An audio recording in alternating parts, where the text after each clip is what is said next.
ఎట్లున్నావు వదిన బాగున్నావా? నేనైతే బాగున్నా, మొత్తానికి అయితే కదా ఏముంది వదిన, షాప్ కాడుకున్నా ఈ పని, ఇంటికాడనే ఈ పని అని ఇంటికాడ ఉండొచ్చు కదా అంటారు. కానీ షాప్ కాడ ఉన్నంత పని ఇంటికాడ ఉండదు. ఇంట్లో పని బయట పనే కదా. చాలా మంది అడుగుతున్నారు వదిన వర్క్ వీడియోలు పెట్టక్క నువ్వేం వర్క్ చేస్తావు అని. చాలా మంది అంటే కొంతమందికి తెలిసిందే కదా, గతంలో వీడియోలు పెట్టినాను. ఈ పని నేను చేసేది అని చెప్పని. పొలం పని అంటూ ఏం చేస్తాను, కానీ చిన్నపిల్లలు ఉన్నారు కదా, నేను పొలానికి వెళ్ళాను ఎక్కువ. ఒక సీజన్ వచ్చింది అనుకుంటాను పొలానికి వెళ్ళేది, చెప్పలేం. పని ఉంటే ఇప్పుడు సర్వీసింగ్ అనుకున్నాయి కదా. ఇంకా నీ భర్త ఎక్కడ పోయినాడు, నువ్వు తెచ్చావు టయ్యర్ అని అడగొచ్చు, కొంతమందికి డౌట్ రావచ్చు. మా ఆయన కూడా ఇదే పని చేసేది, మా ఆయన కూడా ఈ పని చేయనికే పోయినాడు.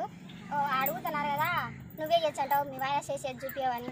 పాత వీడియోలలో మామ అలగడ్డాన్ని కొట్టే కన్నా దాంట్లో మంచిగా మా ఆయన చేసేటివి ఉంటాయి. మా ఆయన చేసేటివి చిన్న చిన్నవి కాదు, పెద్ద పెద్దవే చేస్తారు. అదే జేసీపీ ట్రాక్టర్లు ఇంకా ఏవేవో ఉంటాయి కదా.